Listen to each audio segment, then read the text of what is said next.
The issue, Raymond, about VAT. These financial transactions or services were previously exempt from 16% VAT. Now, explain to us what value-added tax is, because there's a question on imposing a value-added tax on a financial transaction. What's the challenge with that? Still using the example of just paying school fees, where I'm paying school fees for my daughter, I'm paying 10,000 from my account to the school account. It's 10,000 which has moved from my account to the school's account. There is actually zero value add when that 10,000 moves from my account to the school's account. That's the essence of VAT, value added tax. And by definition, in the law of VAT, it says a good or a service. And it clearly says money is not a good or a service. So clearly, there is a contradiction here when you apply VAT on financial services, on money and money-related services. Right, that has not gained value when it moves from one person to the next in terms of paying for a service. Zero value completely, and then against the current law, which defines what a good and a service means, excluding money. Okay.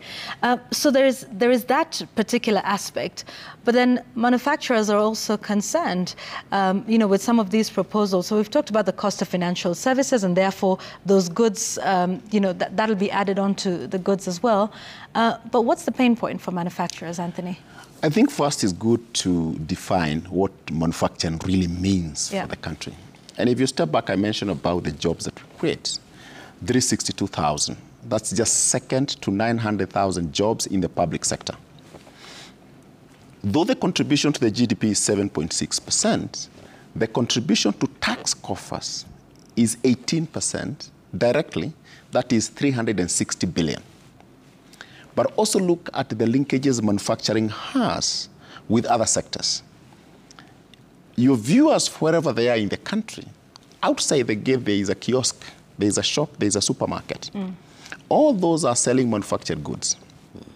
That means that manufacturing powers, to a very large extent, retail and wholesale across the country. Look at the trucks and the logistics, all the trucks taking raw materials to the factory, from the factory to the market. Look at all the financial sector and all Raymond and all the banks that they provide for manufacturing sector. So it's a huge deal. If Kenya was, a house, manufacturing was a block in that house, you remove it, you collapse the building. And that is why we are saying, and we are not opposed to the taxation, in fact, because we pay quite an amount. We are most of our members are the most compliant in paying taxes. But what the theory, what we are disagreeing with is, do you tax ab initio, or do you encourage production so that then you can tax more? That's the only difference that we have. The government and the proposal contained in this act is to tax and not to encourage production. We are saying, can we step back and increase our production so that then you can be able to make more? We'll come to the specifics about some of those. But we get very concerned because some of the decisions that you see across this bill, there is nothing in that bill that encourages production, increased manufacturing. A lot of the proposals are actually putting levies and taxes and fees on raw materials that are supposed to produce. And so what does that do for manufacturing? What that does, it is to slow down the production. Because and again, we also have to look at the environment we operate in. We don't operate in a vacuum. Kenya operates within EAC common market, COMESA common market. We are not talking about Africa continental free trade area. Now, those frameworks define how we make decisions. Now, if you add levies, taxes on the raw materials, what that does is to make your goods less competitive than your neighbors. Uganda, and Tanzania.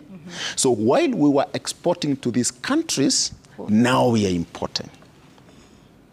Because the Finance imported goods will now be cheaper than those manufactured locally? Yes. And we go to some of these as we discuss. Yes. The Finance Act 2023, we were exporters of paper and packaging materials from Kenya. But just by adding a 10% export investment and promotion levy, we are actually now importers. Our exports have collapsed. The same to other products. So we were telling the government that first it would have been very, very, very important to do a regulatory impact assessment on Finance Act 2023 before you embark on 2024. Because if you do the same thing that you've done and expect different results, then there's a big problem. Yeah.